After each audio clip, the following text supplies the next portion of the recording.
Hello everyone, मैं दिवाकर पांडे आप सभी का इसरो एकेडमी के ऑनलाइन प्लेटफॉर्म पे स्वागत करता हूँ। जैसा कि हम लोग रेलवे ग्रुप डी, एनटीपीसी और वनडे एग्ज़ाम के लिए जनरल साइंस का सीरीज स्टार्ट किए हुए हैं और उसमें हम लोग बायोलॉजी का इम्पॉर्टेंट चैप्टर देख रहे हैं। पिछली क्लास में हम लोगों ने विटामिन चैप्टर स्टार्ट किया था जिसका पार्ट 1 कंप्लीट हुआ था। टोटल 20 क्वेश्चन हम लोगों ने किए थे। आज उसी क्रम में 20 के आगे हम लोग बढ़ते हैं और देखते हैं कि कौन कौन से बहुत सारे इंपॉर्टेंट क्वेश्चंस इसमें हैं। ठीक है स्टूडेंट्स, तो आइए आप लोग, और जिन्होंने प्रीवियस वाली क्लास नहीं देखी है वो पार्ट 1 इसका देख लें। बहुत ही इंपॉर्टेंट क्वेश्चन है जो आपको हेल्प करेंगे कॉन्सेप्ट को समझने में। ठीक है, तो टोटल 20 क्वेश्चंस पिछले पार्ट में हुए थे। अब हम उसके आगे बढ़ते हैं। क्वेश्चन नंबर 21, आ जाइए सभी। ठीक है, क्या कहता है क्वेश्चन नंबर 21? किस विटामिन की कमी से बाल गिरते हैं? ठीक है, कहता है कि कौन सा इनमें से ऑप्शन दिया गया है विटामिन ए, B7, बी और डी, कि कौन सा ऐसा विटामिन है जिसकी कमी से बाल गिरते हैं।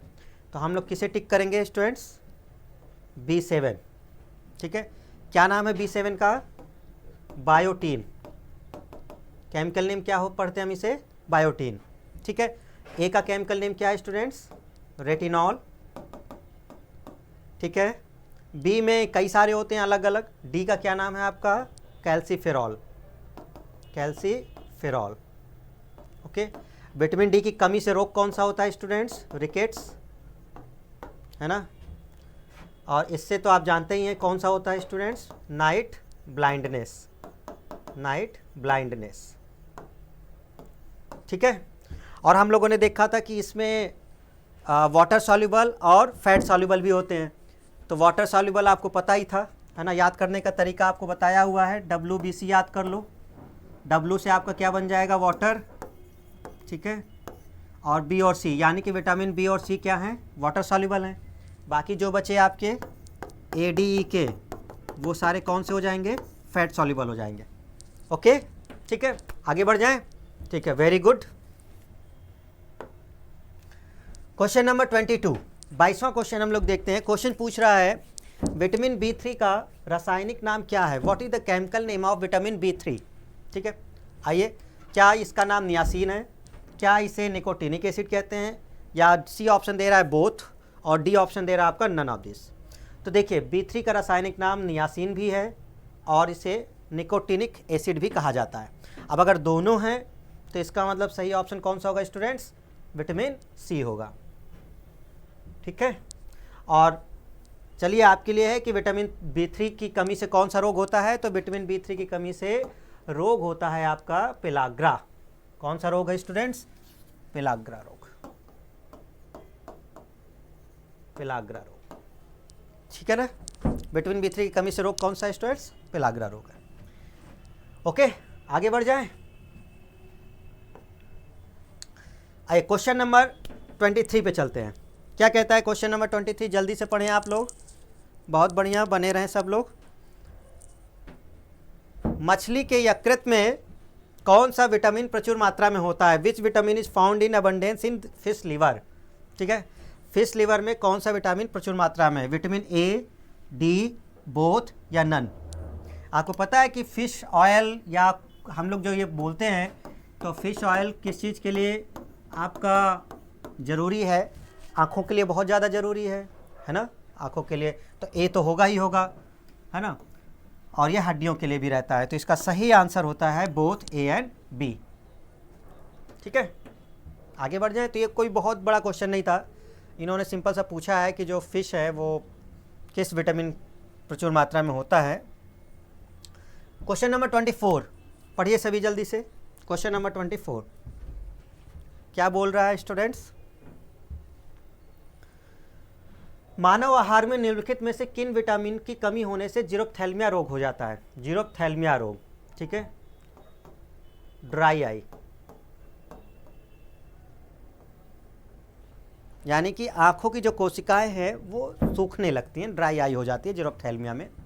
और आप जानते हैं कि नाइट ब्लाइंडनेस भी वहीं पर है, रतौंधी भी रोग होता है।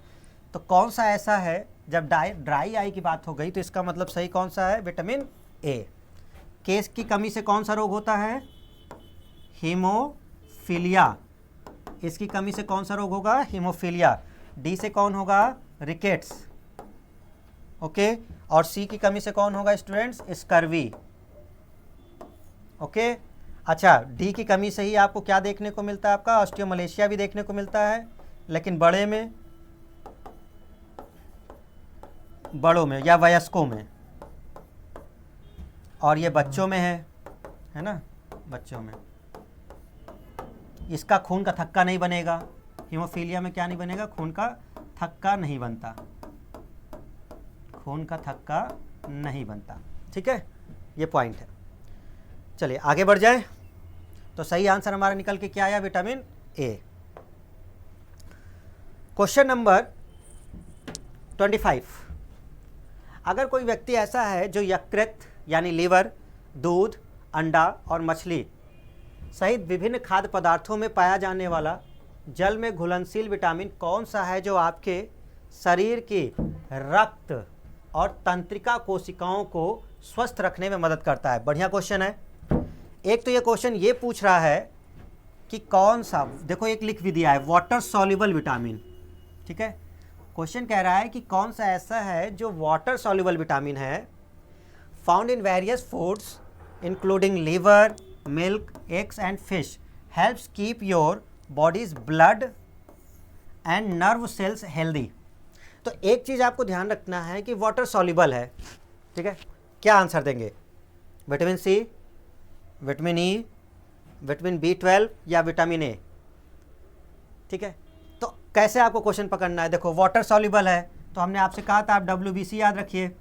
W मतलब वाटर और B और C वाटर सॉल्युबल। तो विटामिन B और C जो हैं वो वाटर सॉल्युबल हैं। तो एक पॉइंट तो समझ में आ गया कि ये वाला नहीं होगा और ये भी नहीं होगा, केवल B और C होंगे। Clear students? दूसरा वो कहता है कि वो चीज़ लीवर में मिल्क, एक शब्द लगा है देखो मिल्क, और B और C तो हैं लेकिन मिल्क में क्या नहीं होता? C नहीं है, तो ये भी ख़त्म हो गया। बचा कौन आपका? Vitamin B12। और एक चीज़ और समझते हैं कि विटामिन B12 की अगर कमी होती है स्टूडेंट्स तो अनीमिया जैसा रोग होता है। अनीमिया मतलब क्या होगा? खून की कमी होना। खून की कमी कब होगी? जब आयरन की कमी हो जाएगी, RBC नहीं बनेगा, यानी ब्लड की कमी होना। तो सीधा सीधा हो गया ना। अगर ब्लड की सप्लाई सही तरीके से चलनी है, प्रोडक्शन सही तरह से चलना है, तो विटामिन B12 होना ज़रूरी है। और क्वेश्चन से पढ़कर भी हम लोग आंसर दे सकते थे। दो चीज़ें थी, वाटर सॉल्युबल और मिल्क, हमारे ऑप्शन अलग हो जाते। तो अच्छा क्वेश्चन था स्टूडेंट्स। आते हैं क्वेश्चन नंबर 26 पर। सभी कौन से खाद्य पदार्थ विटामिन B12 का अच्छा सोर्स होते हैं? B12 की देखो वही बात हमने की है ना, कि B12 की अगर कमी होगी तो अनीमिया जैसा रोग हो जाएगा, यानी कि ब्लड, हेल्दी ब्लड सेल के लिए बहुत ज़रूरी है ना। और इसका अच्छा सोर्स कौन है? ऑप्शन के अकॉर्डिंग देखिए, मांस, दाल, फल, सब्जियां।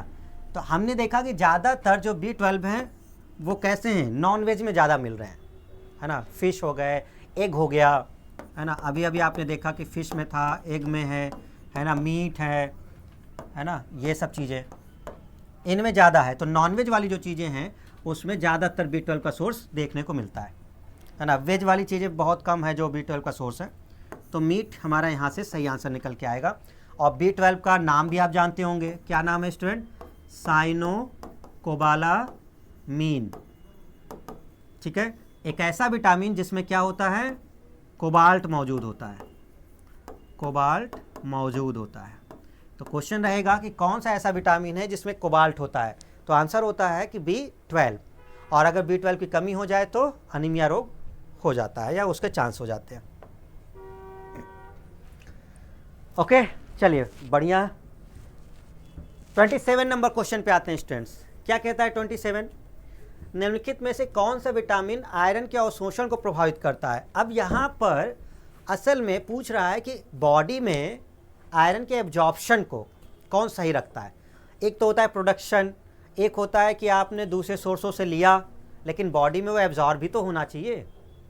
तो कौन ऐसा है कि अगर बॉडी में आयरन कहीं से भी किसी सोर्स से पहुंचा है तो वो उसे बॉडी सेल के द्वारा एब्जॉर्ब करने में मदद करेगा, ये पूछ रहा है वो। तो इसमें से क्या है? Vitamin B, vitamin D, vitamin के या विटामिन सी? तो सही ऑप्शन कौन सा निकल के आएगा जो एब्जॉर्प्शन में करेगा? ये है आपका विटामिन सी। और ये कहीं ना कहीं ये प्रीवियस ईयर क्वेश्चन है आपका, सीजीएल में ये पूछा जा चुका है क्वेश्चन, ठीक है। तो ध्यान रखिएगा, निम्नलिखित में से कौन सा विटामिन आयरन के अवशोषण को प्रभावित करता है? ओके, चलिए आगे बढ़ जाएं।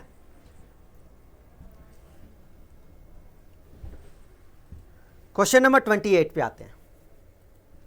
ये बहुत इजी क्वेश्चन है, ये तो सभी लोग बना लेंगे। एक प्रैक्टिस क्वेश्चन हो गया क्योंकि कई बार रिपीट भी हुआ एग्जामों में। क्या क्वेश्चन कहता है कि which of the following is the biggest source of vitamin C? Vitamin source का सबसे बड़ा सोर्स कौन है?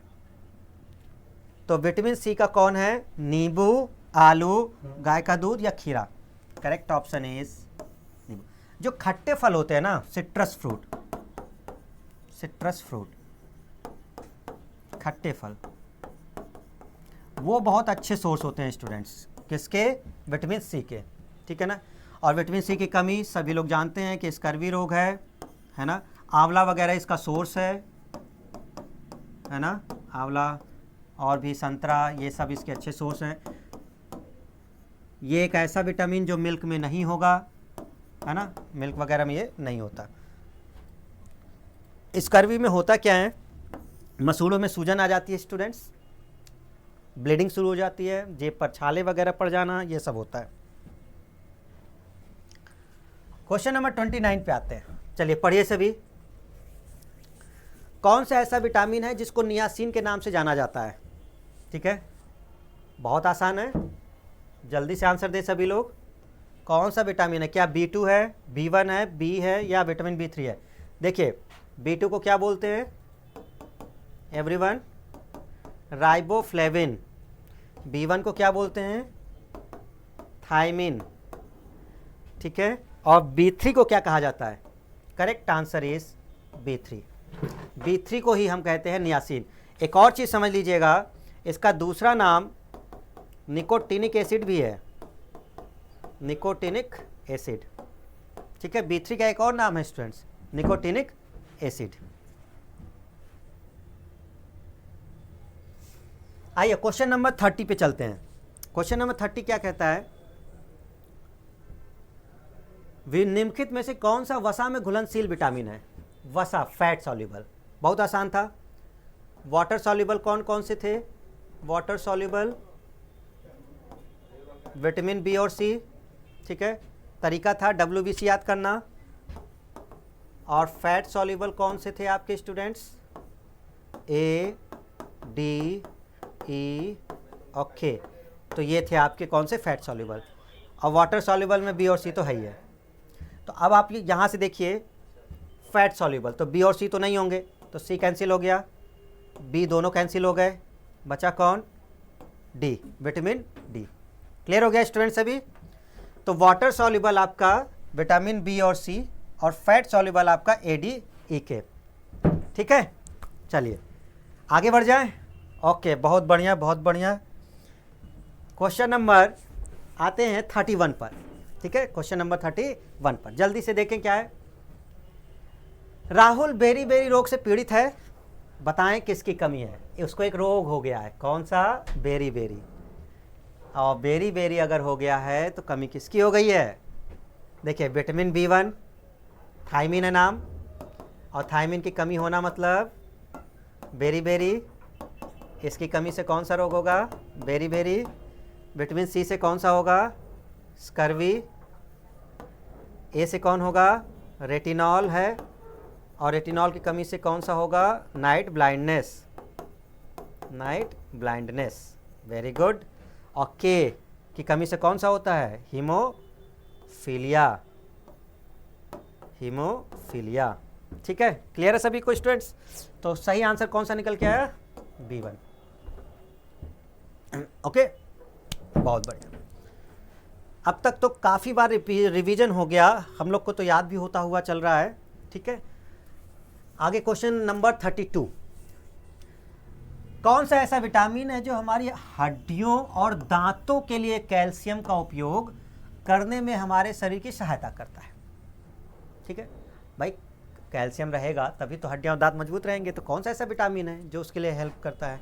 सबको मालूम है, आपको भी मालूम है students. Correct answer is vitamin D. ठीक है, विटामिन डी जो कि मिल्क वगैरह में आपका रहेगा, है ना। और अगर इसकी कमी होती है तो वही रिकेट्स रोग होगा, हड्डियाँ कमज़ोर हो जाती हैं, उसमें कर्व शेप आ जाता है ना, मुड़ जाती हैं, तो ये सारी चीज़ें होती हैं। चलो आगे बढ़ जाएं।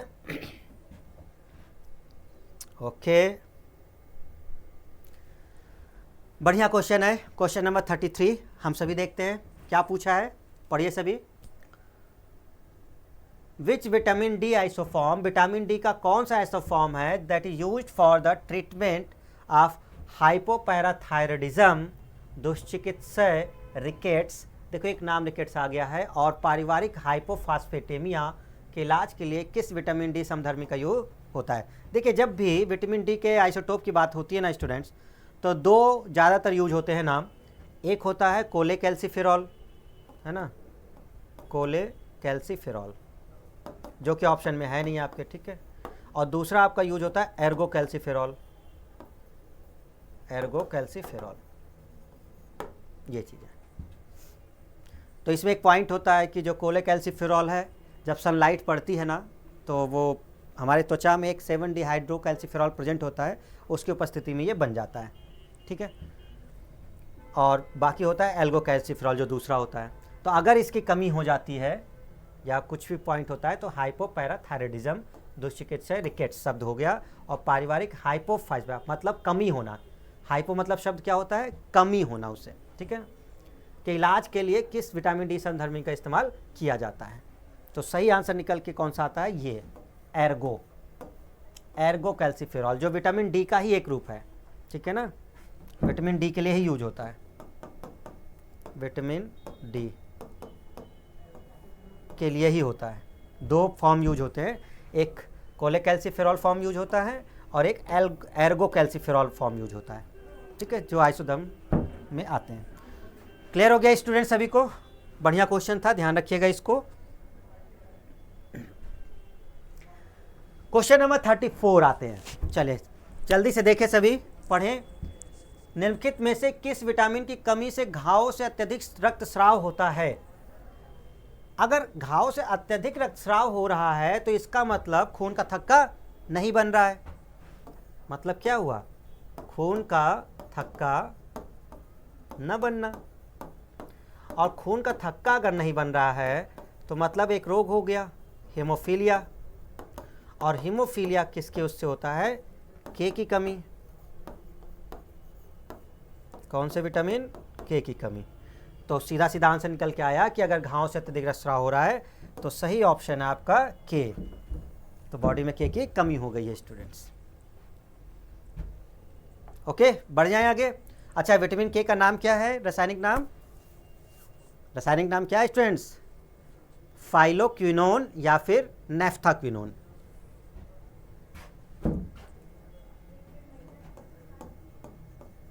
फाइलोक्विनोन, है ना, या फिर नैफ्थाक्विनोन,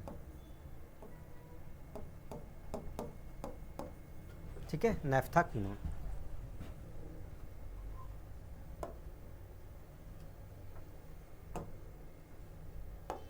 चलिए क्वेश्चन नंबर 35 में आते हैं। क्या कहता है क्वेश्चन नंबर 35? निम्नलिखित में से कौन सा विटामिन मानवों में रक्त के थक्के जमने की समान प्रक्रिया में मदद करता है? देखो फिर वही पूछा, ब्लड क्लॉटिंग कराना। रक्त का थक्का मतलब ब्लड क्लॉटिंग, और ब्लड क्लॉटिंग अगर है आपका खून का थक्का बनना, तो इसका मतलब सीधा सीधा क्या है, हीमोफीलिया नहीं होगा। और अगर हीमोफीलिया नहीं हो रहा है तो इसका मतलब कौन सा विटामिन आपका, के। अगर क्लॉटिंग, रक्त के जमने की प्रक्रिया नहीं हो रही, ज़्यादा घाव से ब्लड ज़्यादा निकल रहा है, तो हीमोफीलिया हो जाएगा, यानी मतलब के। तो ये कह रहा है कि निम्नलिखित में से कौन सा विटामिन मानव में रक्त के थमने जमने की समान प्रक्रिया में मदद करता है, जल्दी थक्का बने, ब्लड का फ्लो ज़्यादा ना हो, तो विटामिन के होगा, ठीक है। नाम बता चुके हैं, फाइलोक्विनोन और नैफ्थाक्विनोन। जल्दी से बताएं, सी का क्या नाम होगा, रिपीट हो चुका है, स्कर्वी। ए कौन सा होगा, रेटिनॉल, और डी होगा कैल्सिफेरॉल। इसके भी दो रूप बताए आपको, एक कोलेकैल्सिफेरॉल और एक कौन सा, एर्गोकैल्सिफेरॉल। ठीक है, चलिए क्वेश्चन नंबर 36, बहुत बढ़िया क्वेश्चन है, आंसर आप लोग दे सकते हैं। कौन सा विटामिन संश्लेषित होता है जब हमारी त्वचा पर सूरज की रोशनी पड़ती है? कितना आसान क्वेश्चन है आपका। ठीक है, कि ऐसा विटामिन जो हमारी बॉडी खुद बनाती है लेकिन किसकी प्रेजेंस में, सनलाइट पर, क्योंकि हमारे स्किन में वो तत्व मौजूद है ना, कौन सा, 7 डिहाइड्रोकैल्सिफेरॉल, 7 डिहाइड्रोकैल्सिफेरॉल, जो सूर्य की रोशनी पड़ने पर हमारे बॉडी में खुद विटामिन डी को सिंथेसाइज कर देती है। तो ये विटामिन डी, क्लियर है, लेकिन ये तभी काम करेगा जब सूरज की रोशनी पड़ेगी। ओके, चलिए क्वेश्चन नंबर 37, आप लोग जल्दी से बताएं इसका आंसर। दूध में कौन सा विटामिन पाया जाता है? कौन सा ऐसा है जो दूध में पाया जाता है? स्टूडेंट्स जल्दी बताएं, बहुत आसान है। विटामिन ए ऑप्शन कहता है कि विटामिन ए, सी और डी।